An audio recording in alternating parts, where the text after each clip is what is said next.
दोस्तों, गर्मियों के मौसम में स्विमिंग पूल में डुबकी लगाने का मजा कुछ और ही है। लोग घंटों तक स्विमिंग पूल में आराम फरमाते हैं, लेकिन जैसे ही पूल से बाहर आते हैं तो आंखें लाल हो जाती हैं। क्या आपको इसकी वजह मालूम है? नहीं, अगर आपको लगता है कि आंखें पूल के पानी को साफ रखने के लिए मिलाए गए क्लोरीन की वजह से लाल होती हैं, तो आप बिल्कुल गलत सोच रहे हैं। दोस्तों, अमेरिका में हुई स्टडी के मुताबिक 5% लोगों का मानना है कि ये गंध क्लोरामाइन से आती है। क्लोरामाइन जो कि एक केमिकल है और पूल के पानी में क्लोरामाइन और मानव शरीर से निकलने वाले लिक्विड से बनता है। आसान शब्दों में कहें, जब इंसान का पसीना और पेशाब क्लोरीन के साथ मिलता है, यूरिन पानी में क्लोरीन के साथ पानी में रिएक्ट करता है, जो फिर क्लोरामाइंस बनता है। यानी आंखों में होने वाली जलन और लालपन की असली वजह पेशाब ही है। रिसर्च के मुताबिक 8,80,000 लीटर पानी की क्षमता वाले स्विमिंग पूल में 75 लीटर यूरिन की मात्रा मौजूद होती है। क्यों चौंक गए ना? अभी तो शुरुआत है, आगे देखते जाइए। दोस्तों, आप केला जरूर चाव से खाते होंगे और किसी डॉक्टर से पूछेंगे तो आपको इसके दर्जनों फायदे गिना देगा, लेकिन जो हम आपको बताने जा रहे हैं वे जानकर आप चौंक जाएंगे। शायद आप में से कोई नहीं जानता होगा कि केले रेडियो एक्टिव होते हैं और केले में पोटाशियम होता है, जिसमें रेडियो एक्टिव आइसोटॉप पोटाशियम 40 शामिल होता है, जिसके कारण केले से रेडिएशन निकलती है। तो क्या केले खाना बंद कर देंगे? यदि आपको केले से निकलने वाली रेडिएशन पॉइजनिंग से मरना है तो आपको 1 करोड़ केले एक बार में खाने होंगे, या फिर क्रॉनिक सिस्टम देखने के लिए 7 साल तक रोज 274 केले खाने होंगे। इसलिए केले खाने से डरिए मत, मस्त रहें, खूब केले खाइए और दीर्घ आयु प्राप्त कीजिए। दोस्तों, अब ये फैक्ट सुनकर ये मत कहिएगा कि वैज्ञानिकों के पास कोई और काम नहीं बचा, कि वे प्यार मोहब्बत के पीछे पड़ गए। दोस्तों, किसिंग पर की गई एक रिसर्च में अनोखी बात सामने निकल कर आई। इस रिसर्च में जो फैक्ट सामने आया वे बताता है कि 2 लोग अगर आपस में 10 सेकंड तक किस करते हैं तो करीब 8 करोड़ से ज्यादा बैक्टीरिया इन दोनों के मुंह में ट्रांसफर हो जाएंगे। कहने का मतलब है कि जब 2 लोग एक दूसरे को किस करते हैं तो दोनों के मुंह में मौजूद बैक्टीरिया की ढेरों बस्तियां अपने बोरे बिस्तर उठाकर सामने वाले के मुंह में जाकर बैठ जाते हैं। दोस्तों, ये सुनकर हो सकता है कुछ लोग सोचें कि अगली बार वे किस तो नहीं करेंगे। अरे रुको, ऐसा वैसा फैसला लेने से पहले किसिंग की इस रिसर्च के बारे में सब कुछ जान तो लीजिए। एक और बात है कि किस करने के दौरान ट्रांसफर होने वाले बैक्टीरिया, वायरस या फिर कीटाणु मत समझिए, क्योंकि इनमें से ज्यादातर बैक्टीरिया हमारे शरीर के लिए फायदेमंद होता है। बस कुछ ही बैक्टीरिया है जो एक दूसरे के मुंह में इन्फेक्शन तक ला सकते हैं। दोस्तों, जरा सोचिए, आप थिएटर में कोई हॉरर मूवी देख रहे हैं और देखने के बाद आपका पहला रिएक्शन क्या होगा? आपके रोंगटे खड़े हो जाएंगे। या फिर जब आप स्विमिंग पूल में नहाकर बाहर निकले और अचानक तेज हवा चलने लगे तो क्या होगा? आपके रोंगटे खड़े हो जाएंगे। इस तरह की 2 अलग-अलग घटनाओं में हमारा शरीर एक जैसा रिएक्शन कैसे दे सकता है? दोस्तों, दरअसल यह एक सामान्य शारीरिक घटना है जो हमें अपने पूर्वजों से विरासत में मिली है, जैसे गूज बम्स या रोंगटे खड़े होना बोलते हैं। ठंड में ऐसा ही जानवरों के साथ भी होता है। रोंगटे खड़े होने पर जानवरों के मोटे मोटे और घने बाल फैल जाते हैं और हवा की थोड़ी सी मात्रा को छुपा कर रख लेते हैं और इंसुलेशन का काम भी करते हैं।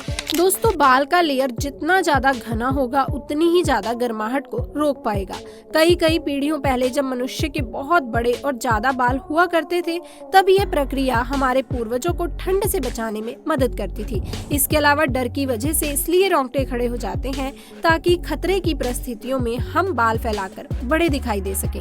लेकिन छोटे बाल हो जाने की वजह से अब ये हमारे किसी काम का नहीं, लेकिन हमारे पूर्वजों को इससे शिकार करने में बहुत मदद मिलती थी। दोस्तों, लेकिन जानवरों में जैसे जब बिल्ली डर जाती है तो वे गूज बम्स के कारण ही अपने फर को फैला कर रखती है।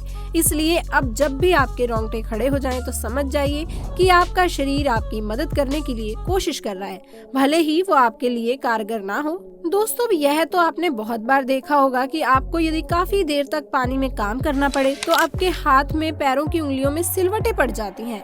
यह सिलवटें ऐसी दिखती हैं जैसे स्किन बूढ़ी हो गई है और झुर्रियां पड़ गई हैं। ये सिलवटें पानी से बाहर आने पर कुछ समय तक ही रहती हैं।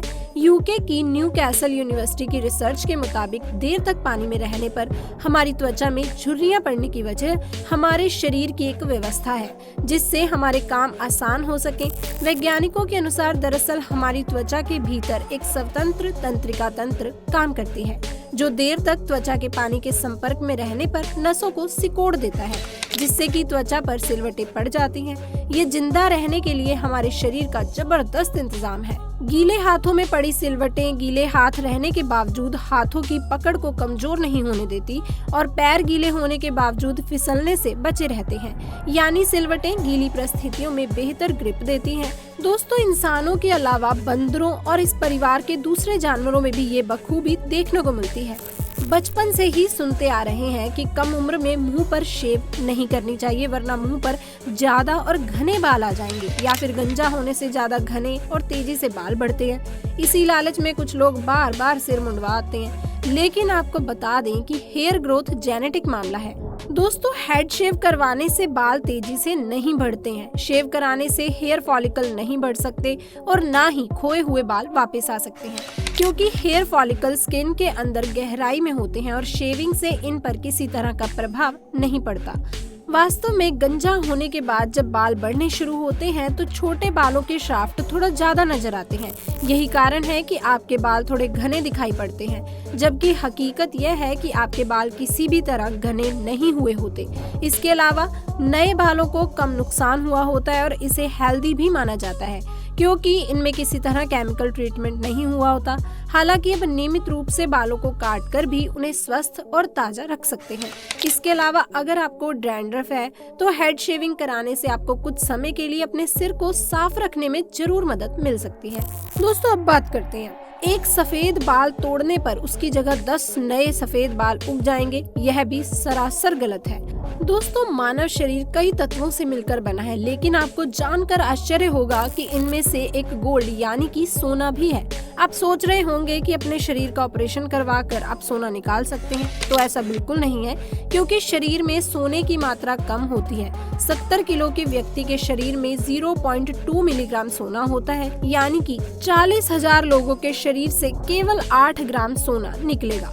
सालों तक वैज्ञानिकों को इस बात का अध्ययन करने पर पता चला कि शरीर के जॉइंट क्वीन मेंटेनेंस और शरीर में इलेक्ट्रिकल सिग्नल भेजने में सोना अहम भूमिका निभाता है।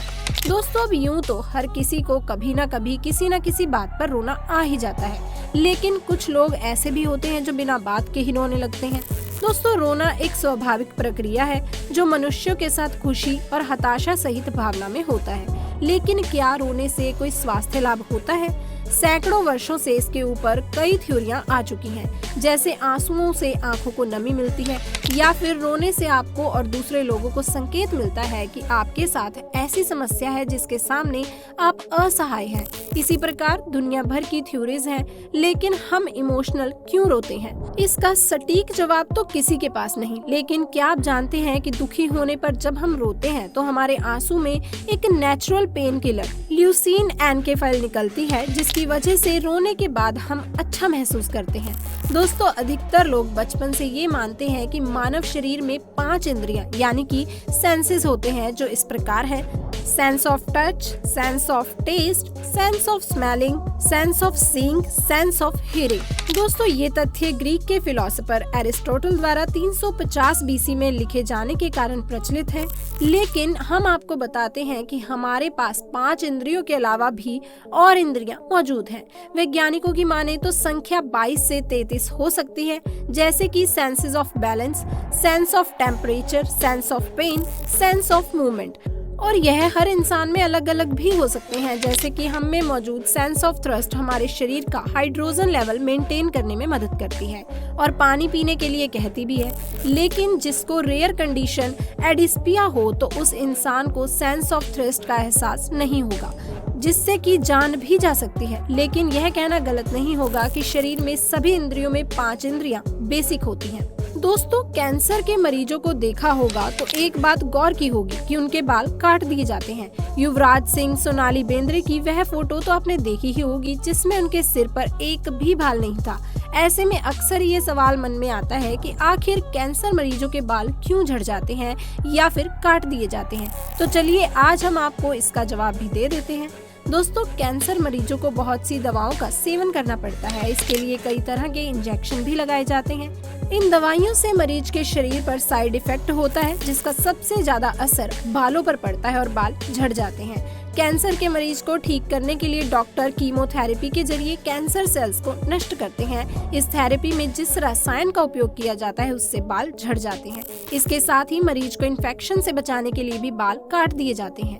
इसके अलावा बाल झड़ने की समस्या कम करने के लिए कुछ प्रकार की कीमोथेरेपी उपचार हेतु स्कैल्प पुलिंग का प्रयोग भी किया जाता है।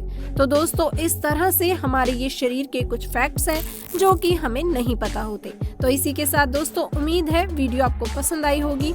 ऐसी वीडियोस देखते रहने के लिए हमारे चैनल को सब्सक्राइब करना बिल्कुल ना भूलिएगा। मिलते हैं अगली वीडियो में, तब तक के लिए आप सभी का धन्यवाद।